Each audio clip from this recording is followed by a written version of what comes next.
Hello, and welcome to the Cryptocurrency News channel. We're actually going to talk about crypto's future by 2030 and why I actually think crypto will reach a whopping $80 trillion in net worth by 2030. Now, here's the thing. I picked 80 trillion because that's about how much the stock market's worth, and I do think it'll take about at least a decade, maybe longer even, for crypto to catch up with the stock market. And there's several reasons for that timeline. Because right now, the predominant people in business, like Generation X, is kind of taking over. And Generation X is people probably like in their like 40s and 50s. In 10 years, some of the transition between millennials and even Gen Z will be transitioning on as the positions of power. A lot of these like big fund managers. Right now, it's like the baby boomers transitioning off and Gen X transitioning on. Now, Gen X is a lot more friendly Gen X is actually a lot more friendly towards crypto than the baby boomers, but they're not nearly as friendly as millennials or especially Gen Z. A lot of Gen Z, like right now, they're going like through their years, like they've been brought up for several years on the idea of crypto. They're new, they're malleable, and they're very, very interested in these new things. Millennials, just slightly older like us, and we're more likely to embrace cryptocurrency. In fact, in a survey, like younger millennials and Gen Zers, they actually have said that they actually trust more of them trust cryptocurrency than trust banks. Now that actually might change as they grow older. Because all banks are FDIC insured. But then again, some crypto companies are becoming insured as well. So as people with that mindset transition over, and it might take 10 or 15 years, I think crypto will be on parity with the stock market.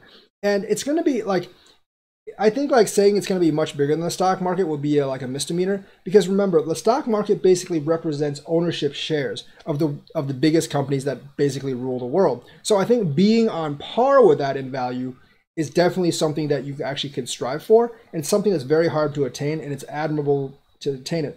When it gets to that stage, I think crypto will, like, if it grows, it will grow very slowly. Because I mean, the stock market, like all these companies, if you think about Microsoft, Apple, IBM, they're all heavily adopted into everyday life. Like I use my computer, it's Microsoft. My sister uses a computer for work, it's Apple.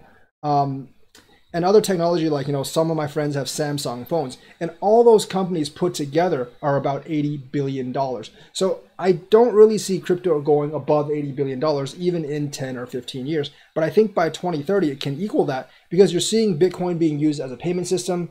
You're seeing Ethereum used as a lot of decentralized applications. You're seeing VeChain being used by, like for public, like for public verification. You're seeing DNVGL really use them. Even Casino Coin, you're seeing like some of the online casinos use blockchain for technology and paying out.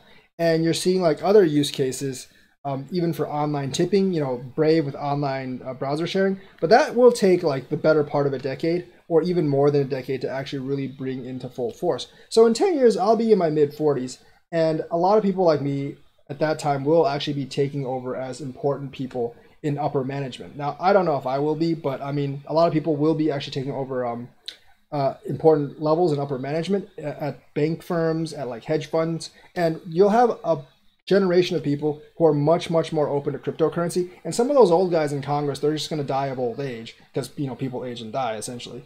And because they are, you're going to get new blood that's more comfortable with technology, more comfortable with cryptocurrencies, that are actually more progressive in terms of technology and what they actually will want to do, and that are more willing to see change in the world than the old guard, because they've grown up with this, so they're not actually afraid of it.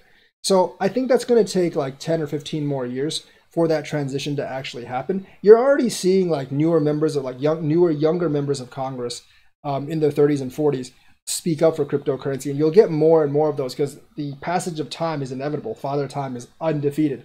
Everyone eventually succumbs. And even old politicians, they can't beat Father Time. They're not immortal. So based on that, I think like as more people fill in government positions of power that are more friendly to crypto, as more people fill in banking roles that are more friendly to crypto, as more CEOs that get in place that are more friendly to crypto, I think you'll see that transition actually take place. Now, many of the projects are going to die because the banks are going to stand still. They're going to have their own technological innovations. But I think it's inevitable that crypto slowly creeps into society, and as more powerful people are more comfortable with crypto, they'll want to take advantage of that too. I don't think it'll be like a transition of power or like the greatest wealth transfer in history or something. I think the people, generally like the peoples and the families that are in power will still probably be in power, but there is opportunity for those that actually recognize it, and that's those that don't give up for several years on their crypto investment, because I think in like 10, 15, 20 years, it will be as big as the stock market. And there will be some of these companies that we talk about in 10 or 20 years that might be worth maybe 200-300 million right now. That will be worth, you know, hundreds of billions in the future. And if you own cryptos of those companies that really get used, or assets of those companies actually kind of like use, then those assets will be worth a lot more. So, you know, that VeChain you're holding, that Ethereum you're holding, that ADA you're holding, you know, that BAT you're holding could be worth 100, 1,000 times more. And that's how you could actually set up a very nice nest egg for yourself. And because of that transition of more technologically savvy people into power, more people who are much more familiar with cryptocurrency in the next decade or two, I do believe that eventually it's inevitable that crypto will run alongside parallel the stock market in terms of investment assets. So 80 trillion by 2030. That is the news for today. Let me know what you think. Like and subscribe, and hit that bell notifications button. Thank you and have a nice day.